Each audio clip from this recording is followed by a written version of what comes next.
जब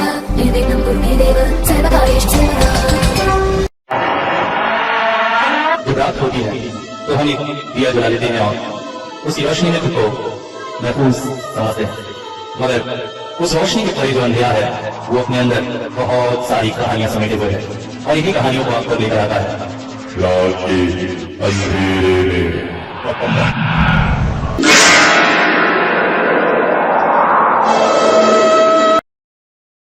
रक्षित, देवांग, मनु और भरत, ये चारों ऐसे नाम थे जो शहर में काफ़ी प्रसिद्ध हैं, क्योंकि ये चारों एक न्यूज़ चैनल में काम करते हैं, जहाँ पर इनका मुख्य काम है कि ये पैरानॉर्मल एक्सपर्ट कहलाते हैं।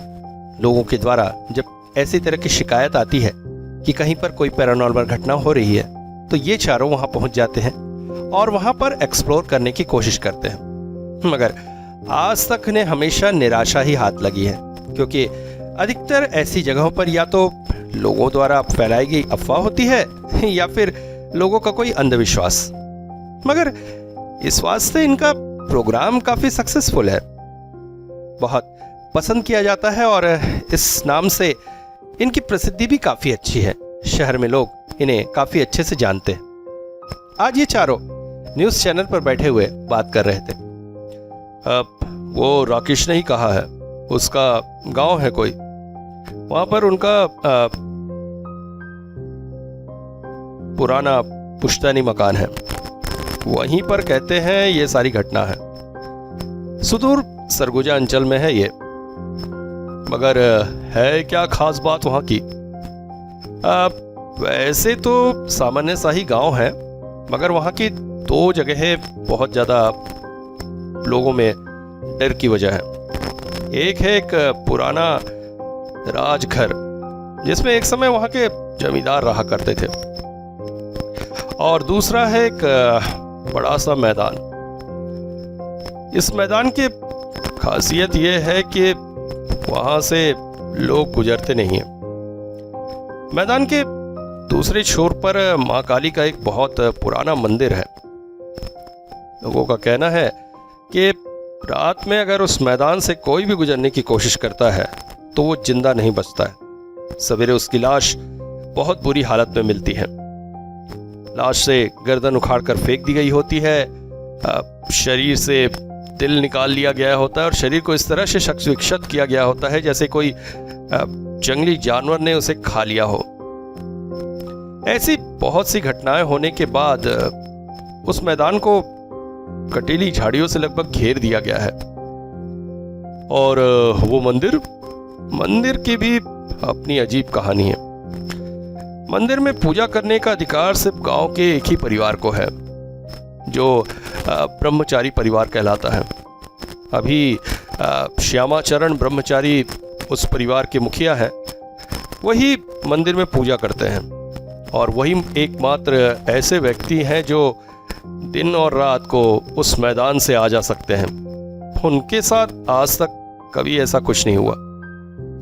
कहते हैं ब्रह्मचारी परिवार के ही शिवानंद नाम के एक व्यक्ति ने आज से करीब 600 साल पहले उस मंदिर की स्थापना की थी और तब से उनका परिवार ही उस मंदिर में पूजा करता है। और एक और अजीब बात, हालांकि गांव का हर व्यक्ति उस परिवार की बहुत इज्जत करता है, मगर उस परिवार से कोई भी बात नहीं करता है और न ही वो परिवार गांव के किसी व्यक्ति से।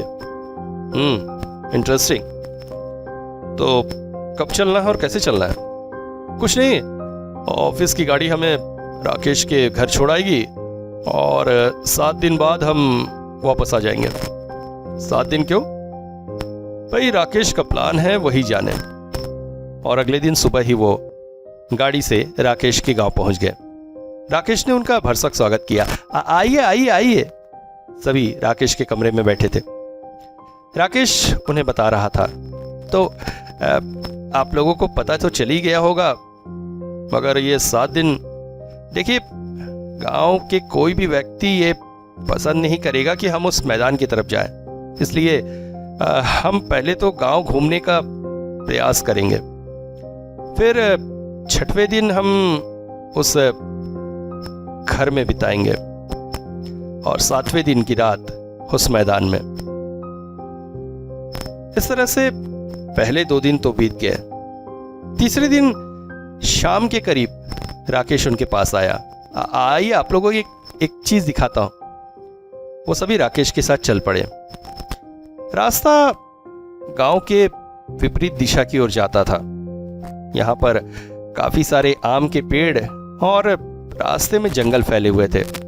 देखने से लग रहा था काफी समय से कोई इधर नहीं आया है।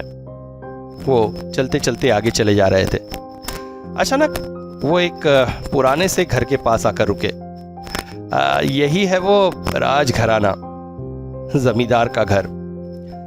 कहते हैं आज से 600 साल पहले यहाँ पर डकैती पड़ी थी।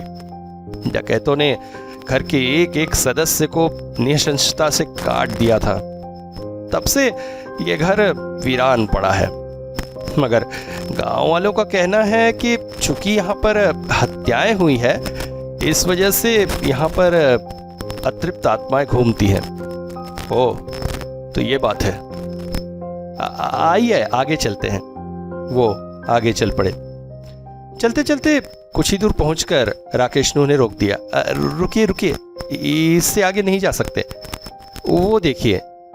आगे उन्होंने देखा, कांटे तारों से घिरा एक बड़ा सा मैदान था। यही है रक्त भैरवी का मैदान। यहीं हम आएंगे। अरे तो चलो ना, अभी चलकर देखते हैं। थोड़ा दिन में निरीक्षण हो जाएगा। नहीं नहीं, अभी नहीं। हाँ, अभी तो अंधेरा होने वाला है। और श्यामाचरण ब्रह्मचारी आते ही होंगे। वो मंदिर में शाम की पूजा के लिए। उन्होंने अगर हमें मैदान के आसपास देख लिया तो समस्या हो जाएगी। गांव में किसी को पता नहीं चलना चाहिए हमारी योजना क्या है। चलिए वापस चलते हैं। वो लोग वापस चल पड़े। अभी वो उस वीरान घर के पास से गुजर ही रहे थे कि भगवा वस्त्र पहने, कंधे तक सफेद बालों से सज्जित एक व्यक्ति उनके पास से गुजरा। उसे देखने पे बहुत तेजोमय सा दिखाई देता था। राकेश धीरे से बोला, यही है ब्रह्मचारी पंडित। अच्छा हुआ हम लोग यहां तक पहुंच गए। कहीं अगर उधर रहते और उन्होंने देख लिया होता तो। सभी घर की ओर वापस चले जा रहे थे, मगर पता नहीं क्यों रक्षित को अजीब सा लग रहा था। जाते हुए ब्रह्मचारी उसी की तरफ देख रहे थे। अजीब सी तेज था उनकी आंखों में, जैसे जैसे कुछ कहना चाह रहे थे। और उसके बाद से पता नहीं क्यों रक्षित को ऐसा लगने लगा जैसे जैसे कुछ बहुत बुरा होने वाला है, बहुत बुरा। इसके बाद अगले 2 दिन वो लोग गांव घूमते फिरते रहे। 6वें दिन राकेश उनके पास आया। सभी दोपहर का खाना खाकर लेटे थे।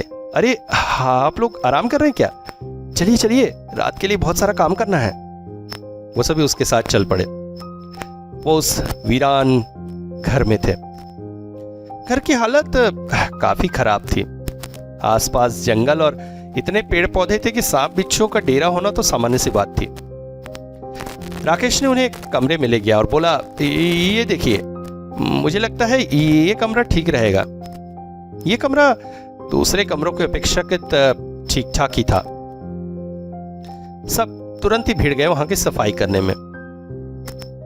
सफाई करते हुए वे एक दूसरे से हंसी मजाक करते जा रहे थे, इसलिए समय का पता ही नहीं चला। कमरे में फैली धूल की मोटी परत, मकड़ी के जाले सब कुछ साफ करने के बाद अपने साथ लाए कार्बोलिक एसिड उन्होंने आसपास अच्छे से छिड़क दिया। यहाँ पर सांप बिच्छुओं का बहुत खतरा है, इसलिए कोई मौका नहीं लिया जा सकता था। रात को आने का तय करके वो सभी चले गए। रात में सभी अपने साथ साथ एक एक डंडा, टॉर्च और कुछ चटाइयां ले ली और चुपचाप वहां के लिए चल पड़े।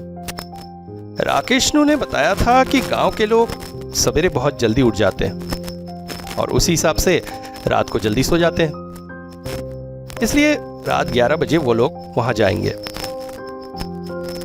कमरे में पहुंचकर वो सभी चटाइयां बिछाकर बैठ गए। एक दूसरे से हंसी मजाक करते करते न जाने समय कब बीतता गया। अचानक ही देवांग की नजर घड़ी पर पड़ी। रात के 3 बज रहे थे। वो बोला, बाप रे, 11 बजे से लेकर रात के 3 कब बज गए पता ही नहीं चला। मगर अब तक कोई भी घटना न हुई थी। समझ में आया ये जगह भी दूसरी जगहों की तरह लोगों के अंधविश्वास का ही फल है। यानी यहां आना कहीं पूरी तरह से समय की बर्बादी ना हो जाए। इसके बाद सवेरे 4 बजे ही वो अपना सामान समेटकर चुपचाप राकेश के घर चले गए। वहां जाकर सब सो गए। सुबह काफी देर तक वो सोते रहे। 2 बार नाश्ते के लिए उन्हें बुलाया गया। अंत में सब उठे दोपहर 2 बजे। नहा धोकर खाना पीना खा लिया। उसके बाद वो इंतजार करने लगे रात आने का, क्योंकि आज की रात वो अंतिम रात थी जिसमें उन्हें उस मैदान में जाना था जिसे सबसे खतरनाक जगह माना जाता था। मगर मन में सबके यही लग रहा था कि कहीं कल की रात की तरह आज का कार्यक्रम भी ठप न हो जाए। इसके बाद वो लोग ताश खेलने लगे। ताश खेलते खेलते बीती रात की निराशा कब गायब हो गई पता ही नहीं चला। फिर धीरे धीरे रात हुई। रात को वो सब सामान लेकर फिर से निकल पड़े मैदान की तरफ। पहले चलते चलते वो काली के मंदिर पहुंचे। मंदिर काफी प्राचीन था और लोगों के आवागमन न होने से हालत काफी खस्ता थी। मंदिर के अंदर मां काली की एक प्रतिमा थी, अप्रतिम सुंदर, 4 हाथ। नीचे के 2 हाथ में, एक में किताब, एक में कमल। ऊपर के 2 हाथ, एक वरद मुद्रा में और एक अभय मुद्रा में। मां का प्रतिरूप काफी सौम्य था। वो सभी मां को प्रणाम किए। आसपास पूजन सामग्री से लग रहा था यहाँ प्रतिदिन पूजा होती है। मगर कुछ ही दूरी पर रखे घंटे, घड़ियाल इत्यादि पर जमी धूल से लिख रहा था बरसों से उन्हें छुआ नहीं गया था। छूता भी कौन, आखिर से ब्रह्मचारी परिवार के लोग ही तो यहाँ आकर पूजा करते थे। गांव के लोगों का तो यहाँ आना मना ही था। इसके बाद राकेश बोला, चलो चलो हम मैदान के उधर कोने में चलते हैं। वो सभी चलते हुए मैदान के आखिरी कोने में आ गए। यहाँ पर उन्होंने चटाइयां बिछा दी। मैदान की एक और खासियत थी, कांटे तारों के उस पार तो काफी झाड़, पेड़, घास इत्यादि फैले थे। मगर मैदान का ये इलाका एकदम बंजर और उजाड़ सा था। यहाँ पर देखने से तो नहीं लगता था कि कीड़े मकोड़ों, सांप बिच्छों का उत्पात होगा, मगर फिर भी खतरा कौन मोलता। इसलिए चटाई बिछाने के बाद चारों ओर अच्छे से कार्बोलिक एसिड छिड़क लिया गया और उसी चटाई में वो बैठ गए। अचानक ही मनु ने कहा, यार यहाँ पर बैठने से अच्छा है मंदिर प्रांगण में ही बैठते, कम से कम दिए वगैरह की रोशनी तो थी वहां। अरे क्या बात कर रहे हो आप, आज अमावस की रात है। आज की रात ब्रह्मचारी रात को आकर माँ की पूजा करते हैं। अगर हमें मंदिर में देख लिया होता तो न जाने क्या होता। आसमान में चांद नहीं था, तारों की हल्की रोशनी में ही उन्हें अंधेरे में बैठना था। मगर रक्षित का मन न जाने क्यों रह रहकर भयभीत हो रहा था। कल भी तो वो उस घर में गए थे, पर तब तो उसका मन इस तरह से नहीं डरा था। आज उसे क्या हो गया, क्यों बार बार एक अनजानी आशंका उसके मन में घर कर रही है। ठीक वैसा ही जैसे उस दिन ब्रह्मचारी की आंखों में देखने के बाद से उसे लगा था। ऐसा लगा था जैसे वो कह रहे हों, चले जाओ यहां से वरना बहुत बड़ी मुसीबत में फंस जाओगे। उसने ये बात अपने दोस्तों से नहीं बताई थी, क्योंकि ऐसा करने पर वो उसे डरपोक समझते। और डरपोक वो बनना नहीं चाहता था। बैठे बैठे अचानक मच्छरों ने परेशान करना शुरू कर दिया। सभी ने कहा टॉर्च तो जलाकर रखा जा सकता है, मच्छर कम होंगे।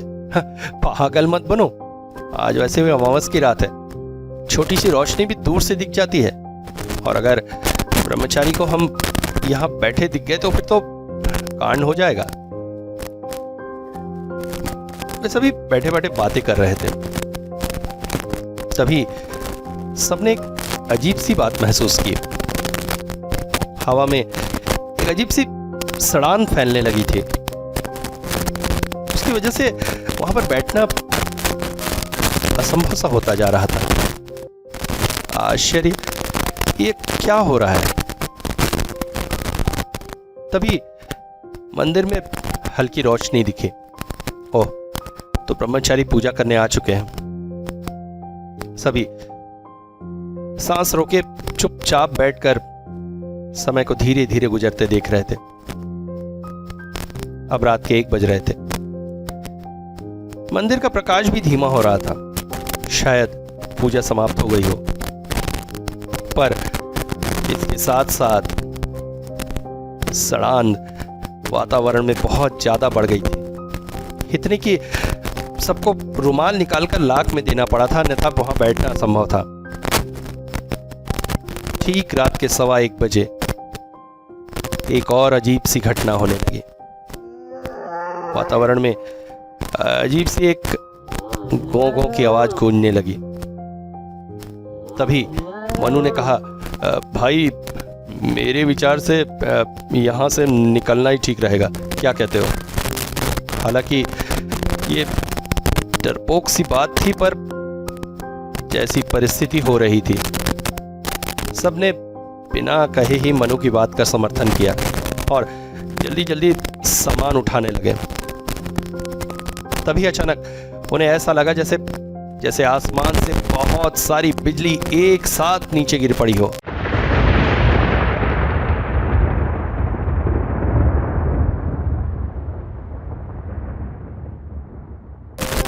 और वो भी उनके आसपास कहीं। अब वो सड़ान इतनी बढ़ चुकी थी कि उनके लिए वहां खड़े होना बिल्कुल जायज नहीं था।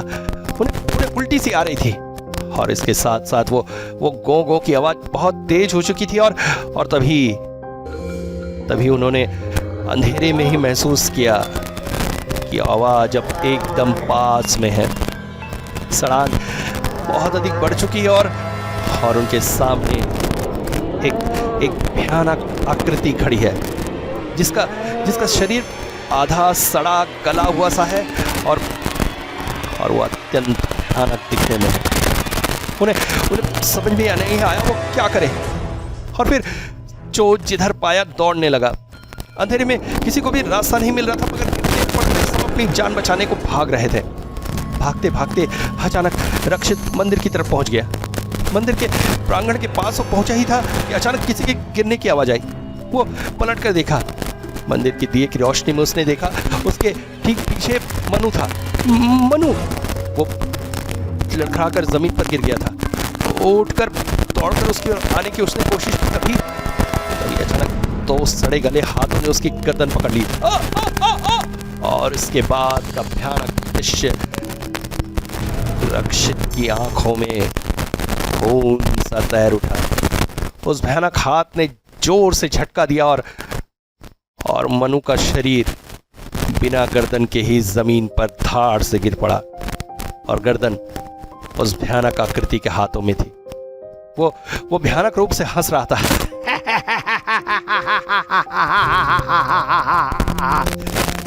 रक्षित कांपता हुआ दौड़ता हुआ मंदिर के अंदर पहुंच गया।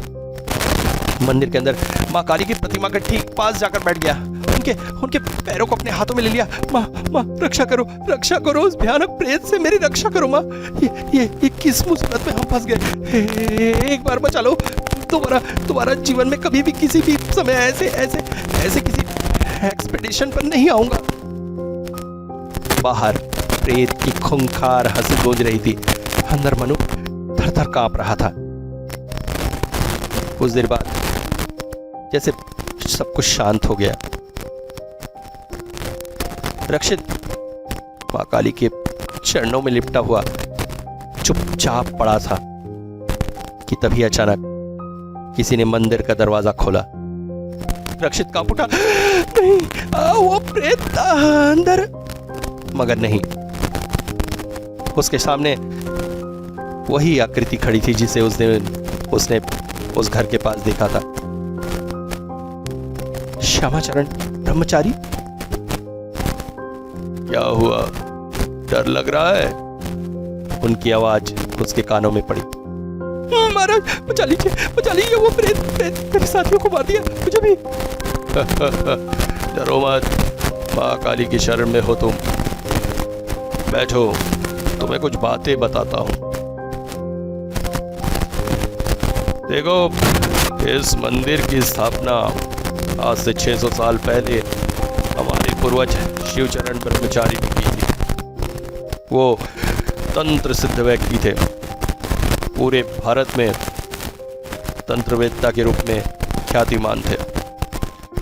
उस समय जमींदार मुक्तानंद का यहाँ पर शासन था। जमींदार अत्यंत सहृदय और दयावान थे, मगर हाँ, दुष्ट लोगों के प्रति स्वयं काल थे। रक्षित को ये सब पुरानी कहानी सुनने में अच्छा तो नहीं लग रहा था, मगर बिना सुने भी उसके पास कोई उपाय न था, इसलिए वो चुपचाप सब कुछ सुन रहा था। आगे पंडित बोले,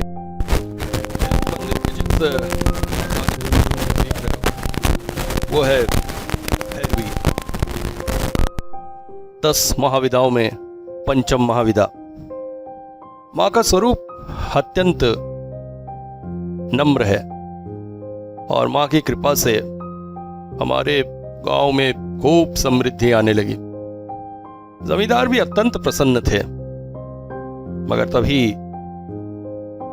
शिवचरण को मां के एक दूसरे स्वरूप को जागृत करने की इच्छा जागृत हुई। ये था मां का भयंकर स्वरूप, जिसे कहते हैं काल भैरवी, शिव का एक भयानक स्वरूप। तंत्र सिद्ध होने की वजह से उन्होंने स्वयं ही मां की मूर्ति का निर्माण किया। काली मां की इस मूर्ति की तरह उस मूर्ति का स्वरूप भी है, मगर उसके ऊपर के दो हाथ अभय और वर मुद्रा में है और नीचे एक हाथ में तलवार और एक हाथ में कटोरा पकड़े हैं। कटोरों के देखने से ऐसा लगता है जैसे खून उसमें से छलक कर बाहर की तरफ बह रहा हो।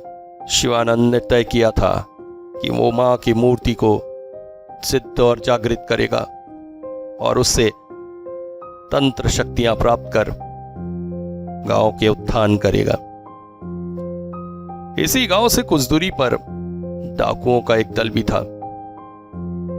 ये दूसरे डाकुओं की तरह नहीं थे, ये सिर्फ संख्या में 5 थे, मगर बड़ी बड़ी डकैतियां इतनी निशंसता से डाल आते थे कि लोग भी आश्चर्यचकित हो जाते थे।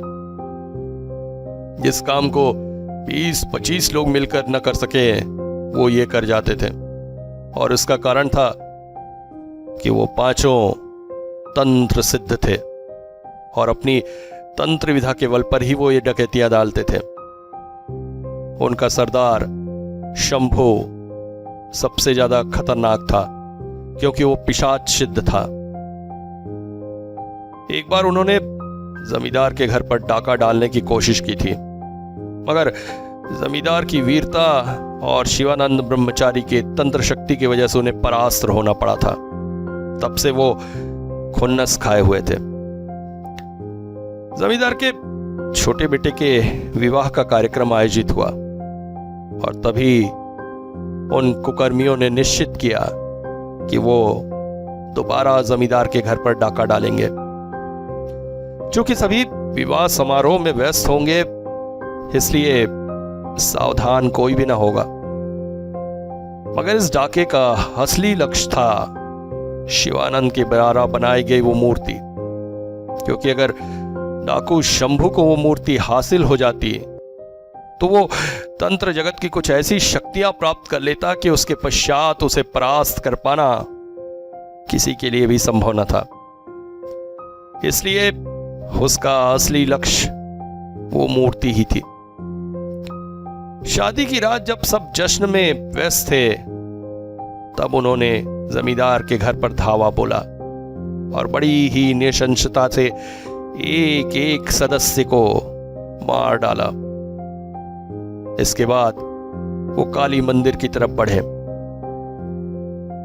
जहां पर शंभू का असली लक्ष्य पूरा होना था। मगर मंदिर के पास पहुंचकर उनके मार्ग में चट्टान की तरह तनकर खड़े थे साधक शिवानंद। इसके बाद उनके मध्य एक भयंकर युद्ध हुआ। लौकिक नहीं, अलौकिक युद्ध। सभी अपनी तंत्र शक्तियों का प्रयोग कर एक दूसरे को परास्त करने की कोशिश कर रहे थे। कुछ देर की लड़ाई के बाद शिवानंद को पता चल गया कि वो इस लड़ाई में जीवित तो जीत नहीं सकते। इसलिए उन्होंने एक भयंकर शाप दिया। दुष्ट पापी, तू जो करने आया है उसमें कभी सफल ना हो सकेगा। मैं तांत्रिक शिवानंद मां काल भैरवी के चरणों की सौगंध खाकर तुम सबको शाप देता हूं कि इस जन्म में और अगले हर जन्म में जब जब तू पैदा होगा, मैं तेरा सर्वनाश करने आऊंगा। और ये अभिशाप देने के बाद शिवानंद ने अपने पास रखी कटार से अपने पेट के अंदर डाल लिया। लड़खड़ाकर वो जमीन पर गिर पड़े। वो पांचों इस श्राप को सुनकर भयभीत हो उठे और दौड़ पड़े शिवानंद के गिरते शरीर की ओर। उन चारों ने उसे अपनी बाहों में थामकर जमीन पर लेटाया और अपने कृत्य के लिए माफी मांगने लगे और उनसे प्रार्थना करने लगे कि ये शाप वापस ले लें। मगर जैसे ही शंभू ने मंदिर के अंदर प्रवेश किया, वो चौंक पड़ा, क्योंकि आसपास का वातावरण अत्यंत भयंकर होने लगा था। उसे समझ में आ गया था कि शिवानंद अपने अभिशाप को सच करने के लिए एक भयंकर राक्षस के रूप में उसके सामने प्रकट हुआ है। उसके बाद क्या हुआ? उसके बाद आओ मैं तुम्हें कुछ दिखाता हूं, कहकर पंडित उसे मूर्ति के पीछे ले जाने लगे। आश्चर्यचकित हो गया रक्षित। इतने छोटे से मंदिर में यहां पर और भी जगह है। पीछे पहुंचते ही एक और काली की प्रतिमा दिखाई दी। इसका स्वरूप अपेक्षाकृत कुछ अलग था। एक हाथ में अभय मुद्रा, एक हाथ में वरद मुद्रा और नीचे के दोनों हाथों में से एक में तलवार और एक में कटोरा। कटोरे में वो क्या भरा है? लाल लाल सा।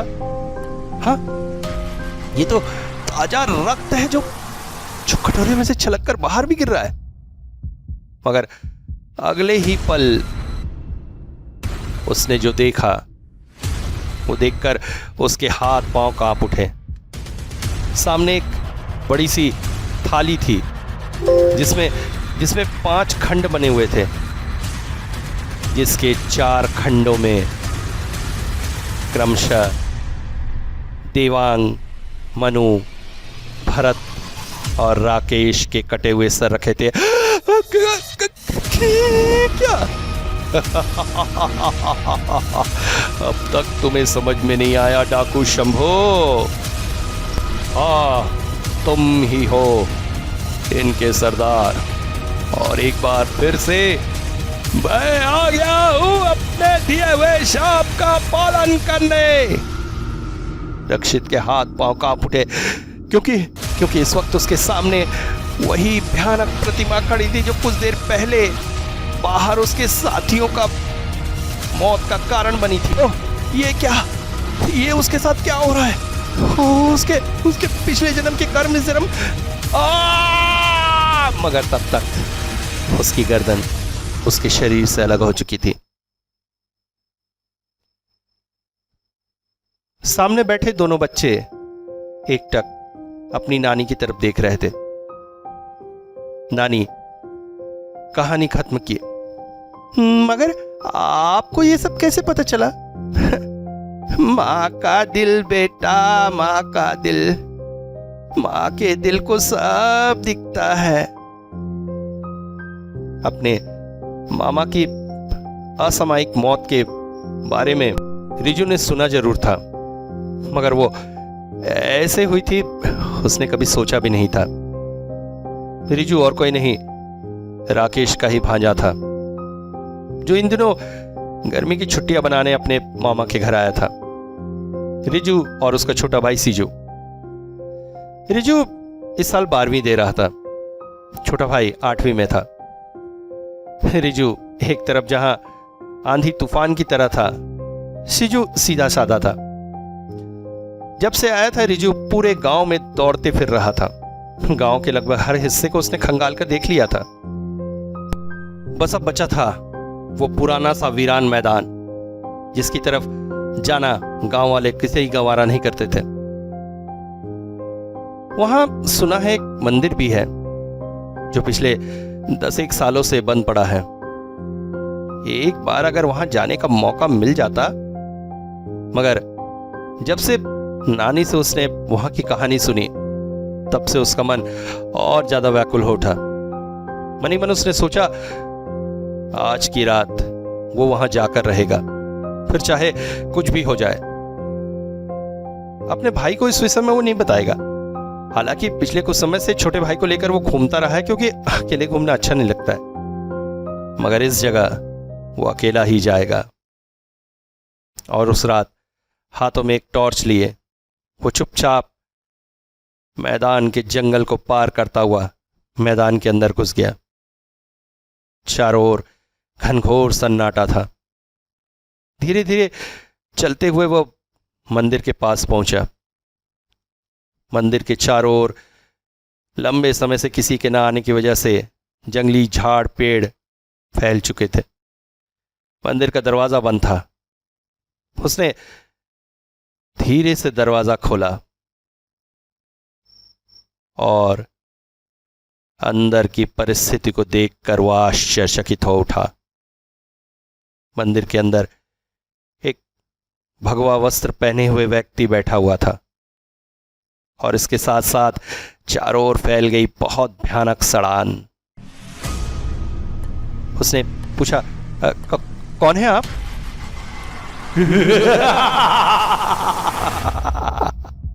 चौंक उठा हुआ इस भयानक हंसी को सुनकर। टॉर्च की रोशनी जैसे उस व्यक्ति के चेहरे पर डाली, उसके हाथ पांव फूल उठे। क्या एक सड़े कड़ा सा शरीर वहां पर बैठा हुआ था। मगर ये कैसे हो सकता है? ये तो मृत व्यक्ति है और मंदिर में नहीं। उसे यहां से किसी भी तरह से भागना होगा। वो तेज कदमों से दौड़ने लगा। दौड़ते दौड़ते 1-2 बार जमीन पर गिरा, पैर छिल गए, मगर पीछे से आती हुई उस भयानक हंसी से बचने के लिए उसे किसी भी तरह से दौड़ना था। दौड़ते दौड़ते वो कांटा तारा को पार करता हुआ किसी तरह से घर में पहुंचा। घर पहुंचकर उसने सारी घटना सबको बता दी। सुनकर सभी आश्चर्यचकित थे। पिछले 10 सालों से कोई भी उस मंदिर की तरफ नहीं गया था, और सबके लिए सुनकर आश्चर्यजनक बात थी कि आज भी उस मंदिर में सब उसे डांट भी रहे थे और उसकी हिम्मत की सराहना भी कर रहे थे। वो अपनी नानी के पास जाकर लेट गया। इसके बाद और भी लोगों ने उससे कुछ पूछना चाहा, मगर वो जवाब देने की हालत में नहीं था। उसने अपने आंखों के ऊपर अपना हाथ रख लिया और आंखें बंद कर ली, जबकि उसकी नानी कह रही थी, क्यों डांट रहे हो उसे? अरे उसने तो उस बात का पता लगाया है जो आज तक हमें पता नहीं। आज भी ब्रह्मचारी परिवार का वो राक्षसी शैतान उस मंदिर में विद्यमान है। उसे क्या डांटना? वो बेचारा थोड़ी अपनी मर्जी से गया था, अरे उसे तो माँ काली ने बुलाया था, वो रक्त भैरवी है, रक्त के बिना वो कैसे जिंदा रहेगी। वो मंदिर आज भी रक्त मांग रहा है। मेरे बेटे की रक्त पीकर भी उसकी प्यास नहीं बुझी। मगर मगर आज भी ब्रह्मचारी परिवार हमारे गांव की रक्षा कर रहा है। ये सोचो। नानी की बातें सुनकर रिजू को अजीब लग रहा था। उसने सुन रखा था जब से उसके मामा की मौत हुई थी, उसके बाद उसकी नानी का मानसिक संतुलन खो गया था। अजीब अजीब सी बातें करती थी वो। सपने में अपने बेटे की मौत तक को देखा था उन्होंने। साइकियाट्रिस्ट की दवाइयां चल रही थी, कोई भी उनकी बात नहीं मानता था कि, मगर आज जो कुछ भी रिजू ने अपनी आंखों से देखा था और लोगों को बताया था, उससे ये तो सिद्ध हो गया था कि नानी और कुछ हो, पागल नहीं है। क्योंकि जो कुछ भी उसने सपने में देखा था आज उनके सामने प्रत्यक्ष था। वो मंदिर आज भी उसी तरह खड़ा है और आज भी कभी कभी वहां से वही भयानक अट्टहास आता है। जब जब तू जन्म लेगा शंभू, तब तब मैं तेरा संहार करूंगा।